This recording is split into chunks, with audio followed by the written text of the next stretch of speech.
The silence of space held no mercy for the dying. Ryan Blake pulled himself along the maintenance cable, his magnetic boots clanking against the outer hull of Haven's Rest mining station. The ancient asteroid facility groaned around him, metal expanding and contracting as it rotated between the harsh light of the binary stars and the cold void beyond. 23 years of deep space maintenance had taught him to read the station's moods like a parent reading a restless child. Something was wrong. Today, the proximity alarms had been chirping, intermittently for hours, detecting debris that scanners couldn't identify. Station Commander Patricia Wells had dismissed it as sensor ghosts, common enough in the asteroid fields where electromagnetic interference played havoc with equipment. But Ryan trusted his instincts more than computers, and his instincts screamed danger. He rounded the communication array housing and stopped dead, floating 20 meters away, tumbling slowly in the station's artificial gravity well, was what looked like a metallic escape pod no bigger than a storage crate. But as it rotated, Ryan caught glimpses of something that made his breath catch in his throat. Scales. Crimson scales that caught the starlight like drops of fresh blood. Control. "This is Blake," he radioed, never taking his eyes off the object. "I've got visual on our ghost contact. It's not debris." "Copy that, Blake. What are you seeing out there?" Ryan activated his maneuvering thrusters, closing the distance cautiously. As he drew nearer, the pod's true nature became clear. It wasn't technological at all, it was biological. A translucent membrane stretched over what appeared to be a natural cocoon or chrysalis. And inside, "Jesus Christ," he whispered. A tiny creature no larger than a house cat floated motionless within the organic pod. Its body was covered in brilliant crimson scales that seemed to pulse with their own inner light. Delicate wings, translucent as butterfly wings but structured like a bat's, hung limp and torn. The creature's elongated neck ended in a head that was unmistakably reptilian, yet possessed an alien beauty that spoke of intelligence far beyond any Earth-born animal. It was a dragon. A real honest-to-God dragon, and it was dying. "Blake, report." Wells' voice crackled through his comm. "Commander, I need emergency medbay prep and quarantine protocols. I'm bringing something aboard. Negative. Unknown biological contacts require—" "It's a hatchling, Commander. Just a baby, and it's barely alive." A pause. "Species." Ryan's hands moved to his cutting tools without conscious thought. The creature's chest rose and fell in irregular, desperate gasps. "Draconite, I think. But the scales? They're red." The silence that followed stretched long enough for Ryan to cut through the pod's membrane. A gush of amniotic fluid crystallized instantly in the vacuum, forming a brief galaxy of ice particles that caught the starlight before dispersing. The hatchling didn't react to the sudden decompression. A bad sign. "Blake, abort extraction immediately." Wells's voice had turned sharp. "Return to base." Like hell. Ryan gathered the tiny creature against his chest, feeling its faint heartbeat through his suit's insulation. "This little guy needs help now. Ryan, listen to me. Red-scaled draconites are considered cursed by their own kind. If word gets out that we're harboring one, then we don't let word get out." Ryan jetted toward the station's emergency airlock, cradling the hatchling like the most precious cargo in the universe. Behind him, the empty biological pod tumbled away into the asteroid field, its purpose fulfilled and abandoned like the creature it had carried. The medbay's sterile white walls felt like a sanctuary as Ryan carefully placed the hatchling on the examination table. Dr. Lisa Chen, the station's xenobiologist, bustled around the unconscious creature with practiced efficiency, her scanner humming as it mapped alien physiology. Severe dehydration, multiple lacerations on the wing membranes, and signs of prolonged starvation, she reported, not looking up from her instruments. "This little one has been in that pod for days, maybe weeks." The hatchling stirred weakly, and Ryan found himself leaning closer. When the creature's eyes fluttered open, he gasped. Instead of the typical golden or amber eyes of mature draconites, this hatchling possessed eyes of the deepest violet, swirled with silver patterns that seemed to shift and flow like liquid metal. "Beautiful," Chen whispered, echoing Ryan's thoughts. The hatchling's gaze fixed on Ryan's face with startling intensity. For a moment, the mechanic felt an odd sensation, as if something was gently probing the edges of his mind. Then the creature's eyes rolled back and it went limp again. "We need to get nutrition into it immediately," Chen said, "but I have no idea what hatchling draconites eat. Then we improvise." Ryan was already moving toward the food synthesizers. It's carbon-based, right? We start with basic proteins and see what it accepts. Over the next 6 hours, Ryan barely left the hatchling's side. He tried everything the synthesizers could produce, coaxing the weak creature to take tiny sips of various nutrient solutions. Most were rejected, but a calcium-rich mixture seemed to perk up the little dragon slightly. Commander Wells appeared in the doorway as Ryan was attempting to feed the hatchling with an improvised dropper. "Blake, we need to talk. Later, Commander." "Crimson here needs crimson." Ryan looked down at the tiny creature, who had managed to curl its tail around his wrist with surprising strength. Seemed appropriate. "And before you ask, no, I'm not spacing him." Wells sighed, a sound that carried the weight of command decisions and political complications. A Draconite trade convoy just jumped into the system. They're requesting permission to dock for recovery of lost property. The blood drained from Ryan's face. "They're here for him." "Ryan, you don't understand. Red-scaled Draconites aren't just rare, they're considered harbingers of catastrophe. Their own people believe they bring death and destruction wherever they go. The standard practice is ritual abandonment in space." As if understanding the conversation, Crimson made a soft, keening sound and pressed closer to Ryan's chest. The mechanic's jaw set with determination. "Then their standard practice is murder. It's their law, their culture. It's wrong." Ryan stood carefully, the hatchling cradled against him. "And I won't be part of it." Wells watched him for a long moment, her expression unreadable. Finally, she tapped her comm badge. "This is the commander. All senior staff to the conference room in 10 minutes. We have a situation." As the medical bay fell quiet again, Ryan looked down at the tiny creature in his arms. Crimson's breathing had steadied, and those remarkable violet eyes were watching him with what almost looked like gratitude. "Don't worry, little guy," Ryan whispered. "I've got you now. Nobody's going to hurt you anymore." Outside the med bay window, the first ships of the Draconite convoy appeared as distant points of light, growing larger with each passing moment. 2 months had transformed everything.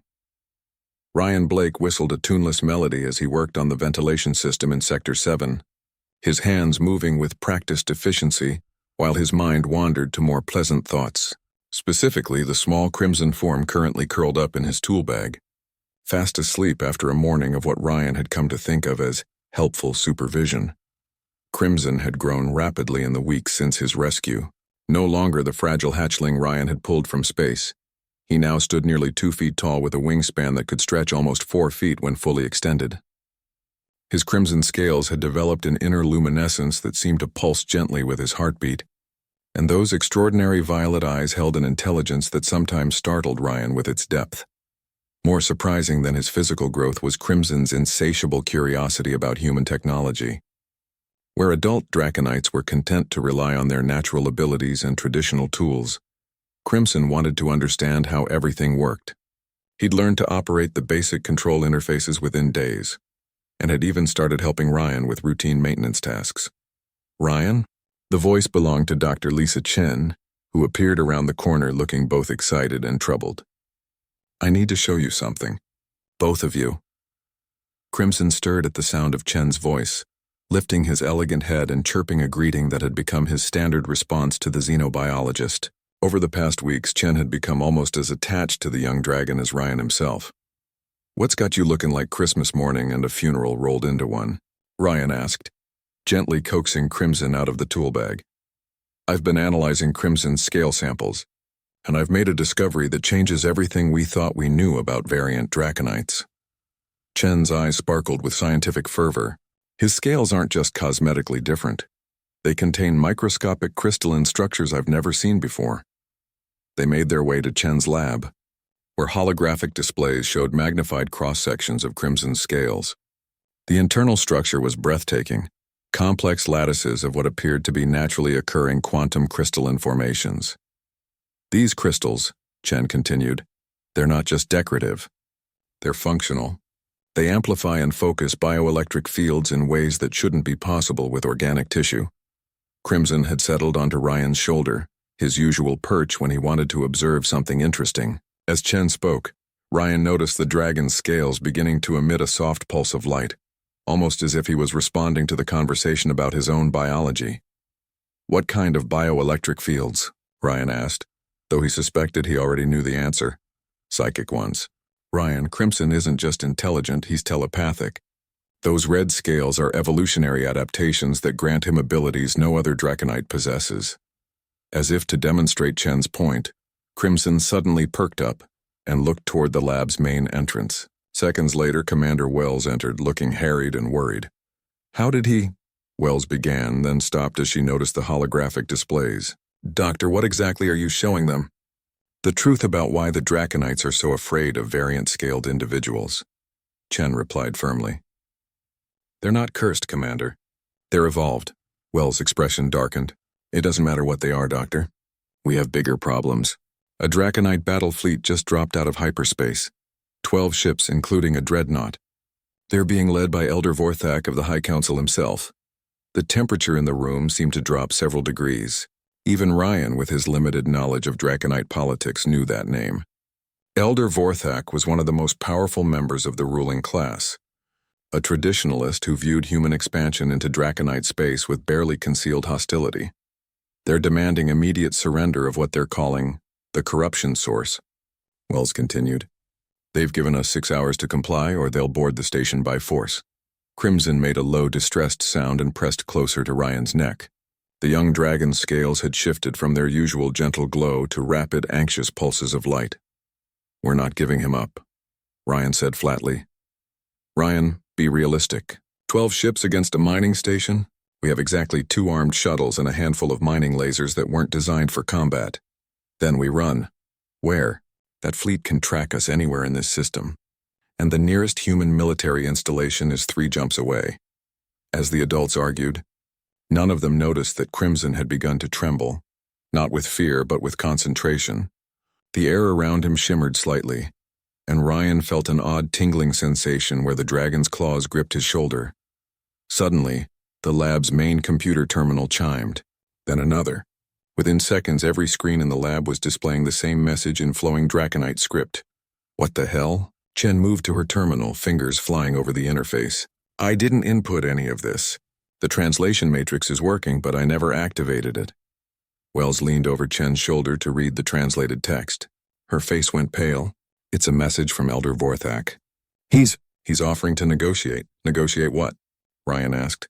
Safe passage for the station and all human personnel in exchange for voluntary surrender of the cursed spawn. He's giving us 12 hours instead of 6. Ryan felt Crimson's grip tighten on his shoulder, and the tingling sensation intensified. Lisa, is it possible that Crimson somehow interfaced with our computer systems? Ryan, that should be impossible. The quantum encryption alone. Chen stopped mid-sentence as understanding dawned. Unless those crystalline structures can interact directly with quantum-based technology. The implications hit them all at once. If Crimson could access their computer systems, what else might he be capable of? And more importantly, what had he just done? Commander, Chen said carefully, I think Crimson may have just bought us some time. But if Elder Vorthak discovers that a hatchling was able to hack into our secure communications, he'll know exactly what kind of abilities we're dealing with. Wells finished grimly. Over the next several hours, Ryan refused to leave Crimson's side as they prepared for what seemed like an inevitable confrontation. The young dragon seemed to understand the gravity of the situation, staying close to Ryan and occasionally making soft, comforting sounds that somehow managed to ease the mechanic's anxiety. As the deadline approached, Ryan found himself in his quarters, sitting on his bunk with Crimson curled up beside him. The dragon's head rested on Ryan's lap, violet eyes gazing up at him with an expression of trust so complete it made Ryan's chest tighten with emotion. I don't know what's going to happen tomorrow, little guy, Ryan whispered, gently stroking the warm scales along Crimson's neck. But whatever it is, we'll face it together. Crimson made a soft purring sound and nuzzled closer. As he did, Ryan felt that familiar tingling sensation, but this time it was different, warmer, more intimate. For just a moment he could have sworn he felt something brush against his thoughts, gentle as a whisper and filled with absolute trust. The intercom crackled to life. All personnel, this is the commander. Elder Vorthak's flagship is requesting permission to dock. All non-essential personnel are to remain in their quarters until further notice. Ryan looked down at Crimson, who was watching him with those incredible eyes. Ready or not, here we go. Outside their small window, the massive bulk of a Draconite dreadnought blotted out the stars, its weapon ports glowing with barely restrained energy. Somewhere aboard that ship was an alien who viewed Crimson as an abomination that needed to be destroyed. Ryan's hand instinctively moved to protect the small dragon beside him. Whatever came next, he knew one thing with absolute certainty. He would never willingly let anyone harm this remarkable creature he had come to love as family. Elder Vorthak was nothing like Ryan had expected. Where he had imagined a massive, intimidating figure befitting the commander of a battle fleet, the reality was far more unsettling. Vorthak stood barely 8 feet tall, small for a mature Draconite, with golden scales that had faded to an almost bronze color with age. His eyes held the cold intelligence of someone who had spent centuries making decisions that affected entire star systems. But it was what Ryan couldn't see that made his skin crawl. Throughout the tense negotiations in Haven's Rest conference room, Crimson had remained hidden in Ryan's quarters, but the young dragon's distress was palpable even from a distance. Something about Vorthak's presence set off every instinct the hatchling possessed. "The creature you harbor is an abomination," Vorthak stated in perfectly accented galactic standard, his translated words carrying the weight of absolute conviction. "Its very existence threatens the natural order that has maintained peace for millennia." Commander Wells leaned forward across the conference table. "Elder Vorthak, with respect, we're talking about a child. A baby who was dying when we found him. A cursed spawn whose corruption spreads like a plague to all who touch it." Vorthak's gaze shifted to Ryan, who had insisted on attending despite Wells's protests. "Already I can sense the taint beginning to take root in this one's mind." "The only thing taking root is basic human decency," Ryan shot back, earning a sharp look from Wells. Vorthak's laugh was like ice-breaking. "Human decency? How quaint. You have no understanding of what you've unleashed, human. The red-scaled ones are harbingers of chaos, destroyers of tradition. They possess abilities that twist the natural order." "Maybe your natural order needs some twisting," Ryan said, rising from his chair. The temperature in the room seemed to drop several degrees as Vorthak's attention focused entirely on Ryan. "You will surrender the abomination within 1 hour, or I will declare this station a threat to Draconite security and act accordingly. And if we refuse, then you will be branded as corruption spreaders, and the full might of the Draconite military will hunt you to the ends of known space." The negotiations, such as they were, ended there. 30 minutes later, Ryan was strapping Crimson into a specially modified harness aboard his personal cargo runner, the Lucky Strike. The ship wasn't much to look at, a 30-year-old freighter that Ryan had been slowly rebuilding in his spare time, but it was fast, maneuverable, and most importantly, it was theirs. "I'm sorry, little guy," Ryan whispered as he made final preparations for departure. "I know this isn't what you signed up for when you decided to trust me." Crimson made a soft chirping sound and nuzzled against Ryan's chest. Over the past hour, as word of their impending departure had spread through the station, the young dragon had remained remarkably calm. It was as if he understood that running was their only option. The Lucky Strike launched from Haven's Rest just as the first shots were fired. Vorthak hadn't waited for his ultimatum to expire. The moment Ryan's ship cleared the station's docking bay, Draconite fighters swarmed after them like angry wasps. Energy beams lit up the space around the fleeing freighter as Ryan pushed the engines beyond their safety limits. "Hold on, Crimson," Ryan shouted over the wail of proximity alarms.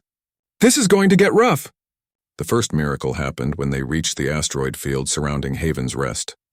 Ryan had navigated these rocks hundreds of times during his maintenance work, but flying through them at combat speeds while dodging weapons fire should have been impossible. Yet somehow, every time he needed to make a split-second decision about which path to take, he found himself choosing correctly as if guided by some external intelligence. It wasn't until they cleared the field and jumped to hyperspace that Ryan realized what had happened.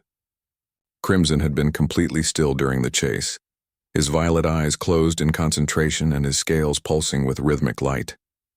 The young dragon had been using his telepathic abilities to help Ryan navigate. "Incredible," Ryan breathed as the hyperspace tunnel formed around them. "You were reading my mind, weren't you? Helping me choose the right path." Crimson opened his eyes and made a pleased chirping sound as if to say, "Of course." Their first destination was the independent trade hub of Crossroads Station, 3 jumps from Haven's Rest. Ryan hoped to lose themselves in the chaotic bustle of the neutral port while figuring out their next move. Unfortunately, word of Elder Vorthak's bounty traveled faster than hyperspace. Docking permission denied, came the curt response when Ryan requested a berth. Station security has been notified of your approach. Suggest immediate departure. 2 more stations, same response. The Draconite influence reached farther than Ryan had imagined. Their salvation came from an unexpected source. As the Lucky Strike drifted in space near the edge of the Kepler system, running low on fuel and options, a heavily modified freighter dropped out of hyperspace nearby. Unknown vessel. This is Captain Maria Santos of the Wandering Star, came a voice over the comm. We've been monitoring Draconite traffic and word is you've got something they want pretty badly. Ryan hesitated before responding. Depends on who's asking. Someone who's got her own reasons for not liking Draconite bullies. There was a pause. We're prepared to offer assistance, but this isn't a conversation for open channels. Request permission to come aboard. 20 minutes later, Ryan found himself face to face with a woman who looked like she'd been forged from starship hull plating and tempered in the fires of a dozen conflicts. Captain Santos was accompanied by her first mate, a tall, lean figure whose hood concealed their features. So this is the little troublemaker, Santos said, studying Crimson with professional interest. Have to say I was expecting something more impressive. Crimson had been wary when the strangers boarded, staying close to Ryan's side and watching them with careful attention.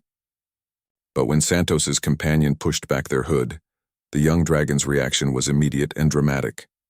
Standing before them was another Draconite, but unlike any Ryan had ever seen. This one's scales were silver, so pale they were almost white, and their eyes held the same intelligent warmth that Ryan had come to associate with Crimson. Hello, little cousin, the silver-scaled Draconite said in a voice like wind chimes. My name is Ash. I've been waiting a long time to meet another like myself. Crimson approached Ash with none of his usual caution, and Ryan watched in amazement as the 2 dragons touched snouts in what was clearly a gesture of recognition and kinship. Ash was cast out by her clan 15 years ago, Santos explained. Silver scales are apparently just as cursed as red ones.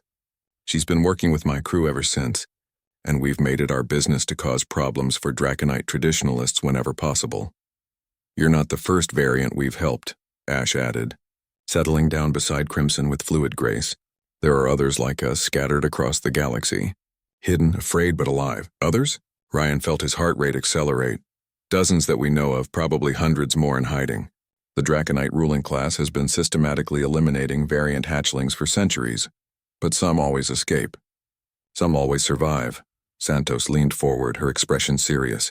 The question is, what do you want to do about it? We can help you disappear, set you up somewhere safe where Vorthak will never find you, or, Ryan prompted, or we can help you fight back. There's something happening out there. Something the traditionalists are afraid of. Variant dragons are starting to find each other, starting to organize. Your little friend here might be exactly what we've been waiting for. Ryan looked down at Crimson, who was listening to the conversation with obvious intelligence. The young dragon met his gaze and made a soft sound that Ryan had learned meant determination. What did you have in mind? Ryan asked. Santos smiled, and it wasn't entirely pleasant. How do you feel about going home, Ash? The silver-scaled dragon's eyes glittered. I think it's time the High Council learned the truth about what they've been trying so hard to destroy. Outside the viewport, stars wheeled in their ancient patterns, indifferent to the plans being made aboard the small freighter. But somewhere in the vast darkness, Elder Vorthak's hunters were still searching, and the game of cat and mouse was far from over. Ryan's hand found Crimson's warm flank, drawing comfort from the steady pulse of light beneath the remarkable scales. Whatever came next, they would face it together, all of them. For the first time since fleeing Haven's Rest, Ryan began to believe they might actually have a chance. The ancient archive ship hung in space like a metallic tomb, its hull scarred by centuries of micrometeorite impacts and solar radiation. The eternal memory had been drifting in the outer reaches of the Shadowlands for over 1,000 years, forgotten by most of the galaxy, but not by those who knew where to look. Are you certain about this? Ryan asked as Captain Santos maneuvered the Wandering Star alongside the derelict vessel. If this place is as old as you say, It's older than the current Draconite government, Ash replied, her silver scales rippling with anticipation. The Eternal Memory was a repository ship, designed to preserve the true history of our people. When the golden-scaled houses ceased power, ships like this were ordered destroyed. Most were, but a few simply vanished. Crimson pressed against Ryan's side, his violet eyes fixed on the view screen. Over the past weeks of traveling with Santos's crew, the young dragon had grown noticeably. He now stood nearly 3 feet tall, and his telepathic abilities had strengthened to the point where Ryan could sometimes feel his emotions as clearly as his own. Right now, Crimson was radiating a mixture of excitement and dread that made Ryan's stomach clench. The ship's still powered, Santos reported from the pilot's station. Life support is minimal, but functional. Whatever automated systems they left running, they've been doing their job for a very long time. The docking procedure took an hour, complicated by the ancient ship's obsolete coupling systems. When they finally breached the airlock, Ryan was struck by the smell. Not decay or abandonment, but something like old parchment and dried flowers. The smell of preserved memories. The corridors of the Eternal Memory were vast and echoing, built to accommodate beings much larger than modern Draconites. Emergency lighting cast long shadows between towering data storage units that hummed with barely audible energy. This way, Ash said, moving through the ship with surprising confidence. I've been here before. When? Ryan asked. 15 years ago when I first escaped. The Chromatic Resistance maintains several archive ships like this one. There are libraries, our proof that the official history is a lie. They descended deeper into the ship's core, where the main databanks were housed. Here, the technology was so advanced it seemed almost magical.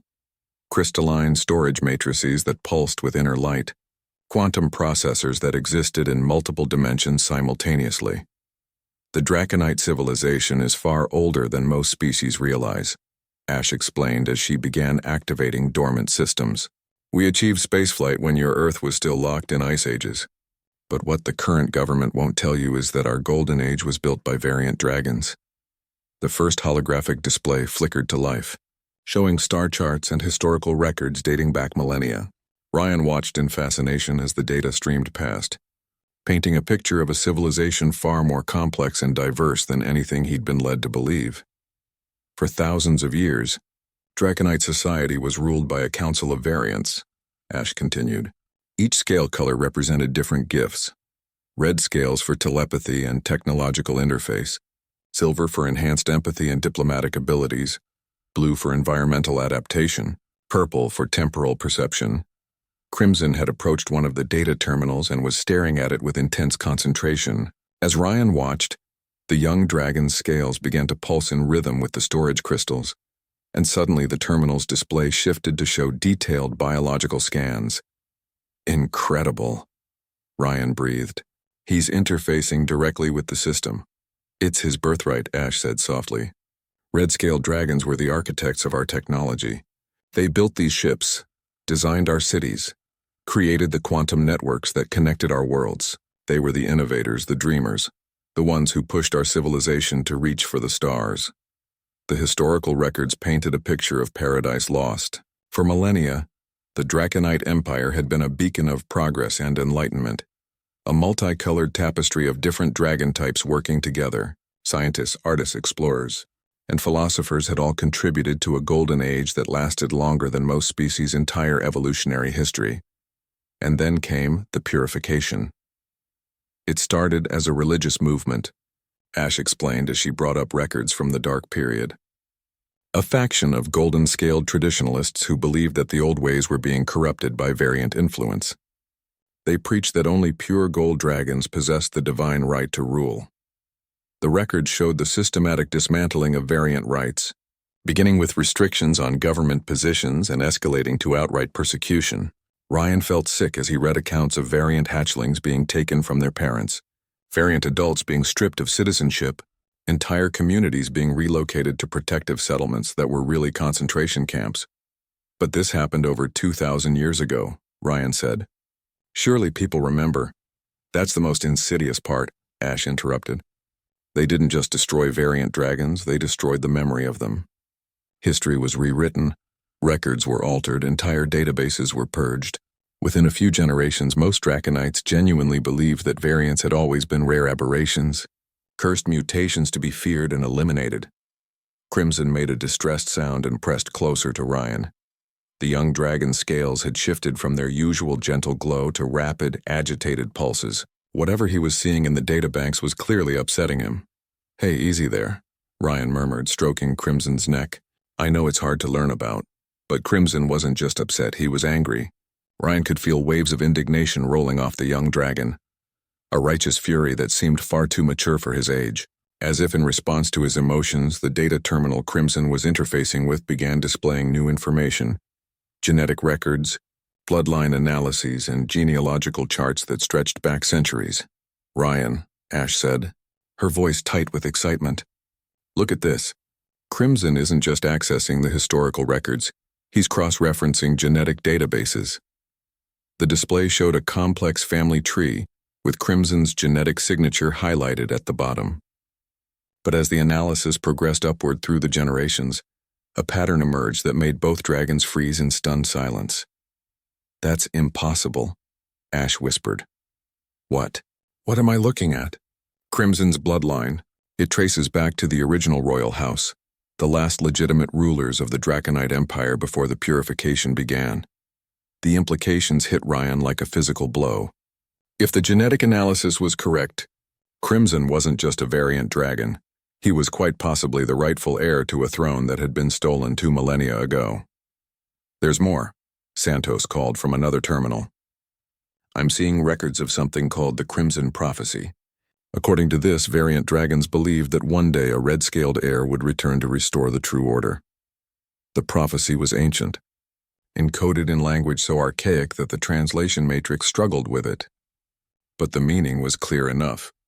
When the rightful heir emerged, marked by scales of deep crimson and eyes of royal violet, the scattered children of the old empire would unite to reclaim their heritage. "This is why Vorthak is so desperate to capture you," Ash said, turning to address Crimson directly. "It's not just about maintaining their lies anymore. If your true heritage became known..." Crimson lifted his head and made a sound unlike anything Ryan had heard from him before, a deep, harmonious tone that seemed to resonate through the ship's hull itself.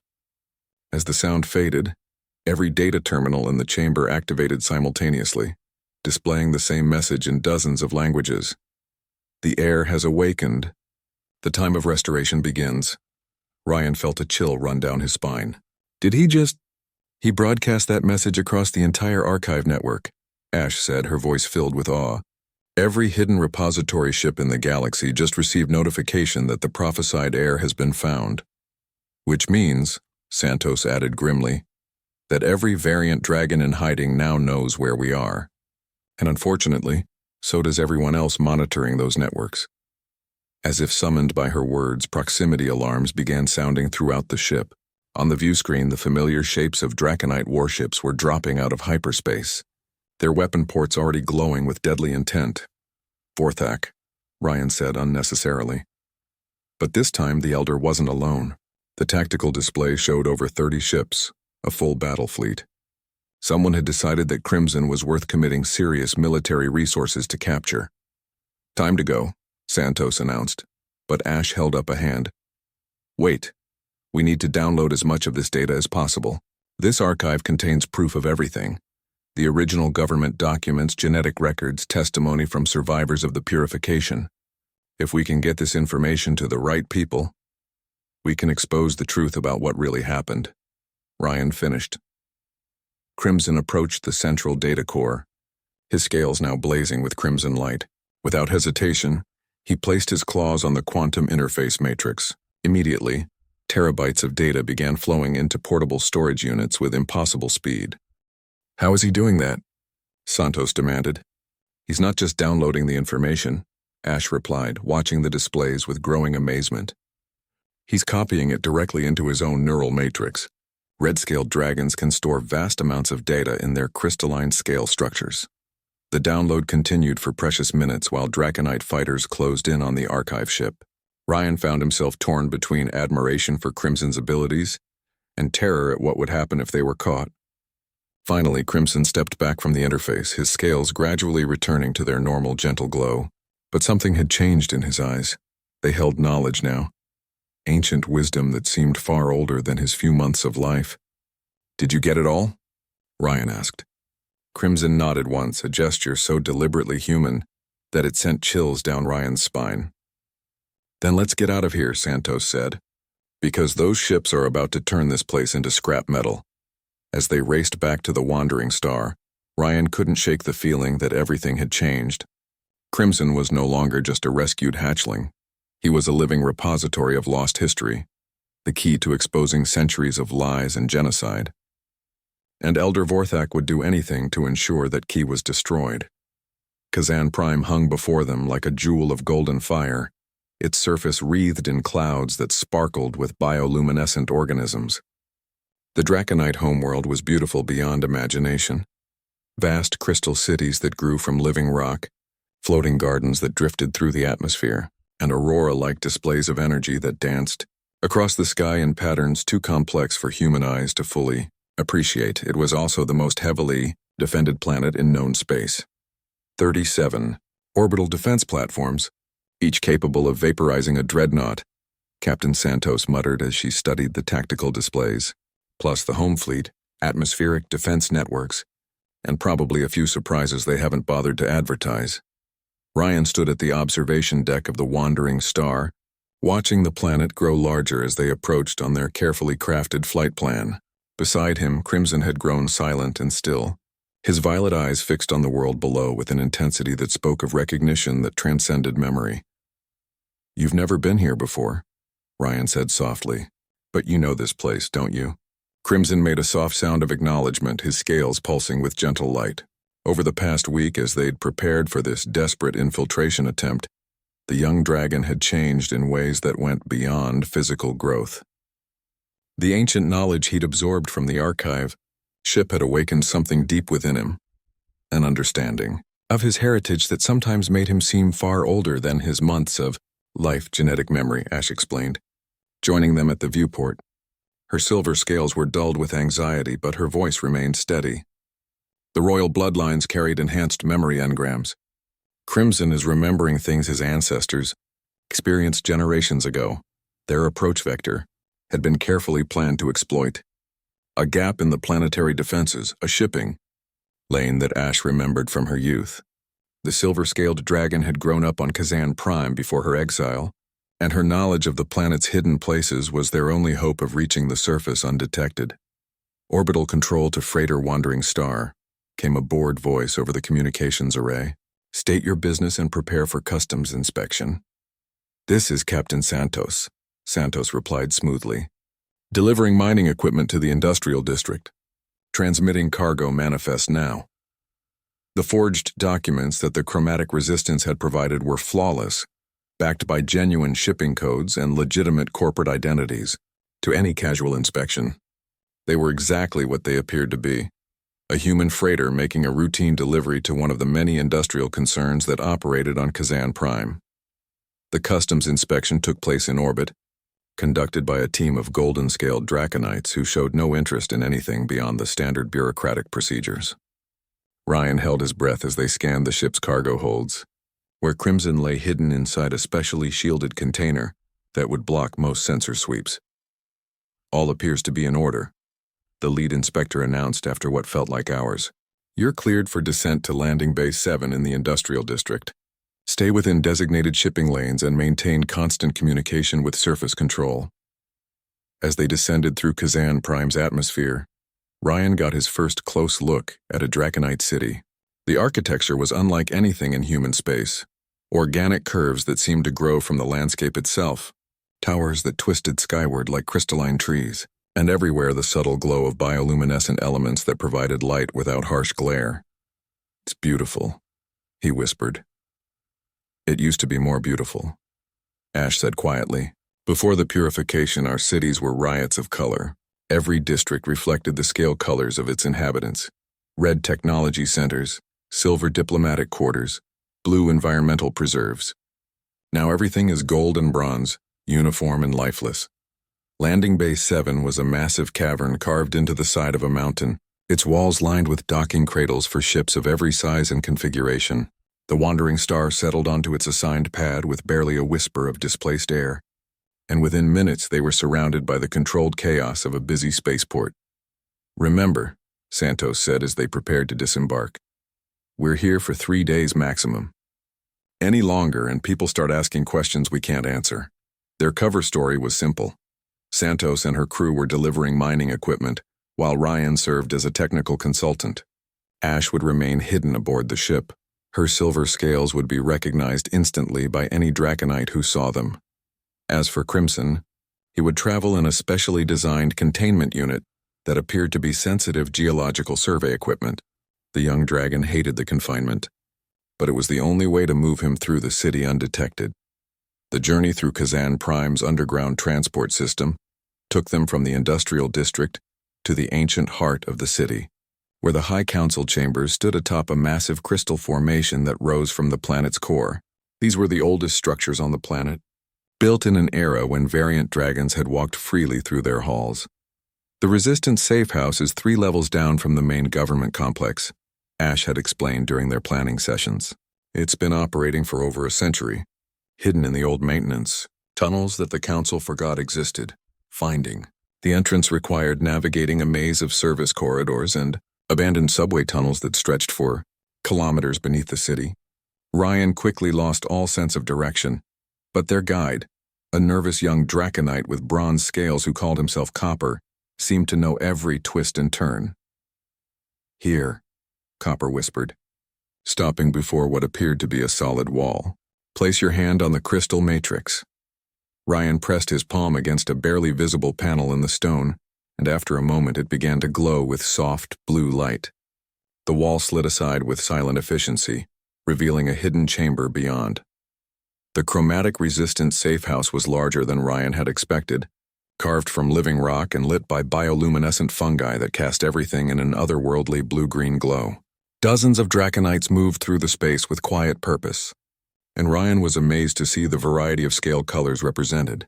Not just variants, but golden-scaled sympathizers who had joined the cause. "Welcome to the last free place on Kazan Prime," said a voice from the shadows. The speaker stepped into the light, and Ryan's breath caught. This was clearly an ancient Draconite, her scales so dark they were almost black and shot through with veins of silver that pulsed with each heartbeat. Her eyes held the depth of centuries, and when she looked at the container holding Crimson, she smiled. "Elder Nyx," Copper said respectfully, "these are the ones we told you about." "Indeed, and this must be our young prince." Nyx approached the container, her ancient hands moving with surprising gentleness as she activated the release mechanism. "Hello, little one. I have been waiting a very long time to meet you." Crimson emerged from the container with obvious relief, stretching his wings and looking around the chamber with bright curiosity. When his gaze fell on Elder Nyx, he froze, and Ryan felt a wave of recognition flow through their bond. "You know her," Ryan said. "In a way." Nyx settled down to Crimson's eye level, her massive form moving with fluid grace. "I served his great-grandmother, Queen Pyria the Last. I was present at the final battle of the Purification, when the royal family made their last stand." Crimson approached the elder cautiously, then touched his snout to hers in the traditional Draconite greeting. The moment they made contact, both dragons began to glow, Crimson with his characteristic crimson light, and Nyx with deep purple radiance that spoke of powers Ryan couldn't even imagine. "The memory transfer," Ash whispered. "She's giving him the final pieces of his heritage." For long minutes the 2 dragons remained motionless, their scales pulsing in synchronized patterns. Finally they separated, and Ryan saw that Crimson's eyes now held a gravity that hadn't been there before. "It is done," Nyx said solemnly. "He knows who he is and what must be done." "Which is?" Ryan asked. "We must reach the council chambers," Nyx replied. "Hidden beneath the Hall of Judgment are the original archives, records that predate the purification by millennia. If we can access those files and broadcast them to the population, the truth about variant dragons becomes impossible to deny," Santos finished. "Exactly. But the chambers are protected by security systems that can only be bypassed by someone of royal blood, interfacing directly with the ancient quantum matrices." Ryan looked down at Crimson, who met his gaze with steady confidence. How dangerous? Very, Nix admitted. The chambers haven't been accessed in 2,000 years. The security systems were designed to kill intruders, and they won't distinguish between friend and foe. Plus, we'll have to get past Elder Vorthak's personal guard. Vorthak is here? He arrived yesterday with a full military escort. He's convinced that you're planning something and he's taking no chances. Ryan felt his stomach clench. They'd come so far, risked so much, only to find their greatest enemy waiting for them at the finish line. But as he looked around the chamber at the faces of the resistance fighters, dragons of every color who had spent their lives hiding from persecution, he knew they had no choice but to continue. When do we make our move? He asked. Elder Nix's smile was fierce and predatory. Tonight, during the council session, while they're busy debating new anti-variant legislation, we'll be underneath them, setting their lives on fire. Outside the hidden chamber, the great city of Kazan Prime continued its ancient rhythms, unaware that the course of history was about to change forever. The ancient quantum vault beneath the High Council chambers had not seen light for 2 millennia, yet it hummed with barely contained power that made the hair on Ryan's arms stand on end. Crystalline storage matrices the size of skyscrapers stretched into darkness above them, their surfaces occasionally flickering with data flows that contained the true history of the Draconite Empire. The Royal Access Node is at the center, Elder Nix whispered as their small infiltration team crept through the vast chamber. But the security systems, as if summoned by her words, geometric patterns of light began appearing in the air around them. Defense algorithms that had been dormant for centuries suddenly awakening to the presence of intruders. Ryan felt Crimson tense beside him as scanning beams swept over their group. Blood signature detected, announced a voice that seemed to come from the very walls. Royal lineage confirmed. Princess Pyria, you are early for your appointment with the council. It thinks Crimson is his great-grandmother. Ash breathed. The genetic similarity is close enough to fool the ancient systems. Proceed to the central node for royal data access, the voice continued. Warning. Unauthorized personnel must withdraw or face termination. Protocols. Elder Nix gestured for the others to fall back, while Ryan and Crimson approached the massive crystalline structure at the chamber's heart. As they drew closer, Ryan could see that the crystal was actually composed of millions of smaller data storage units, each one containing fragments of lost history. Whatever happens, Ryan said quietly, I'm proud of you. You've already done more than anyone had a right to expect. Crimson looked up at him with those remarkable violet eyes and made a soft sound that somehow conveyed absolute trust. Then, without hesitation, the young dragon placed his claws on the access interface. The reaction was immediate and overwhelming. Every crystal in the chamber blazed to life simultaneously, casting rainbow patterns across the walls as terabytes of suppressed data began flowing into the planetary communication network. Archive footage of variant-ruled cities, genetic records proving the eugenic nature of the purification, testimony from survivors, all of it streaming directly to every data terminal on Kazan Prime. But the effort was clearly taking a toll on Crimson. His scales had shifted from their usual gentle glow to brilliant, almost painful radiance, and Ryan could feel waves of strain flowing through their telepathic bond. That's enough, Ryan said, reaching for Crimson. You've done enough. No, came a voice from behind them, cold and filled with centuries of authority. He has done far too much. Ryan spun to find Elder Vorthak standing at the chamber entrance, flanked by a squad of golden-scaled warriors in full combat armor. But what stopped Ryan cold wasn't the presence of their greatest enemy. It was the sight of Vorthak's true appearance. The Elder's ceremonial robes had been torn away, revealing scales that weren't pure gold as they appeared in public. Instead, his hide was a complex pattern of gold and silver, the distinctive marking of a mixed heritage variant. You're one of them, Ryan said, understanding flooding through him. You're part variant yourself. Vorthak's laugh was bitter as winter. I am the son of a silver-scaled mother and a golden-scaled father. I have spent my entire life hiding that shame, proving my loyalty to the pure bloodlines by being their most devoted enforcer. The shame isn't yours, Ash said, stepping out from behind one of the crystal columns. The shame belongs to a system that taught you to hate half of yourself. Spare me your philosophy, Vorthak snarled. I have spent 3 centuries maintaining the order that keeps our civilization stable. I will not allow one spoiled child to undo everything. The elder raised his weapon, an ancient draconite disruptor that could reduce living tissue to its component atoms. But before he could fire, Crimson did something that no one expected. The young dragon lifted his head and sang. It wasn't the soft, chirping sounds he usually made, or even the deeper tones Ryan had heard him produce before. This was something primal and profound, a harmonic frequency that seemed to resonate with the very structure of the crystal chamber itself. The sound grew in volume and complexity, joined by harmonics that came from the activated data crystals themselves. And throughout Kazan Prime, every dragon, variant and pure blood alike, heard that song and felt something awakening in their genetic memory. Impossible, Vorthak whispered, his weapon forgotten. The royal song. It's been lost for 2,000 years, Elder Nyx finished, emerging from the shadows with a smile of deep satisfaction. The song that called all dragons home, that united our people in the Golden Age. Only the true royal bloodline could sing it. The effect of Crimson's song went far beyond the chamber. Throughout the capital city, dragons stopped what they were doing and looked up in wonder. Ancient genetic programming that had been suppressed for millennia suddenly reasserted itself, reminding an entire species of what they had once been. But Vorthak wasn't finished. With a roar of rage and desperation, he lunged toward Crimson with claws extended, determined to silence the song that was unraveling his life's work. Ryan threw himself between them without thinking, feeling razor-sharp talons tear through his shoulder as he tackled the elder. They went down in a tangle of limbs, Vorthak's superior size and strength quickly gaining him the advantage. Ryan found himself pinned beneath the enraged dragon, watching death approach in the form of descending claws. The killing blow never fell.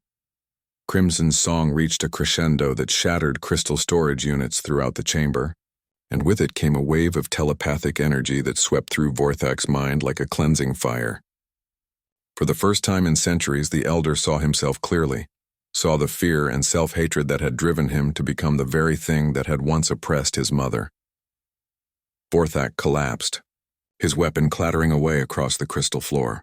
When he looked up at Crimson, his eyes held the broken expression of someone whose entire worldview had just crumbled. "What have I done?" he whispered. "What have I become?"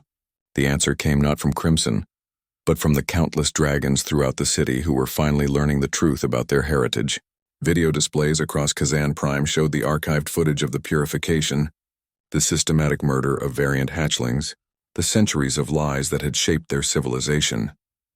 "You became what they made you," Ryan said, clutching his wounded shoulder as he struggled to his feet. "But it's not too late to choose something different."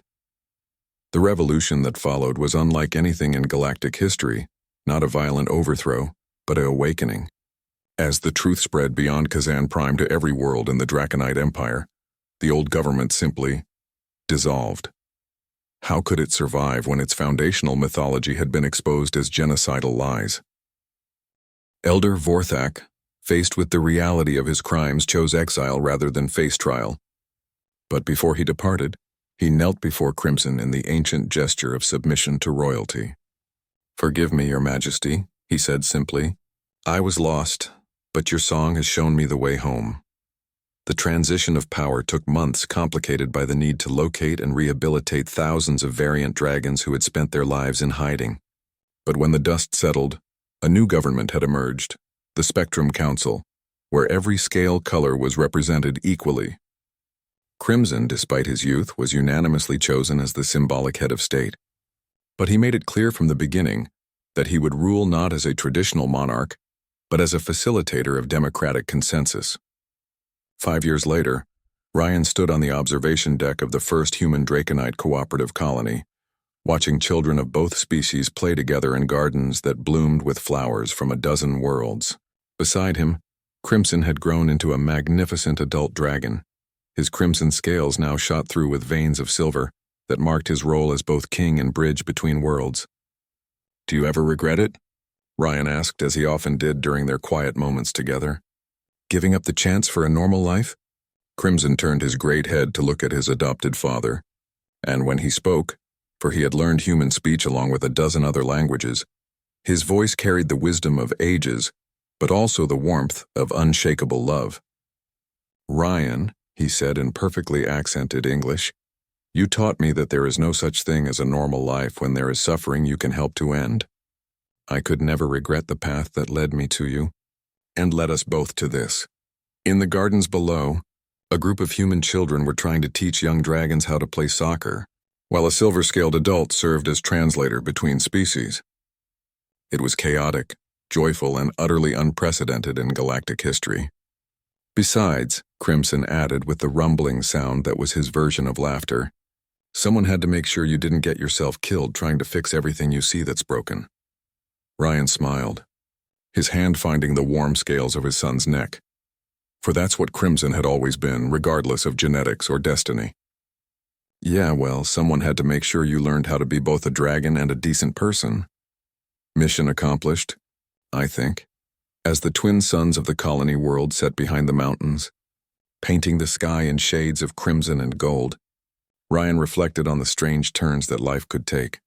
He'd been a simple maintenance worker, content to fix broken things and live quietly in the vast emptiness of space. Instead, he'd found himself father to a king, witness to a revolution and architect of a new age of cooperation between species. All because he'd been unwilling to let a dying child suffer alone in the darkness. Not bad for a day's work, he murmured. Crimson's laughter echoed across the colony, a sound of pure joy that seemed to promise better days ahead for all the children playing in the gardens below, human and dragon alike, united not by blood or tradition, but by the simple recognition that everyone deserved a chance to be loved and to belong. In the end, that was perhaps the greatest lesson of all, that families are built not from genetics but from choice, and that love is the strongest force in any universe. The end.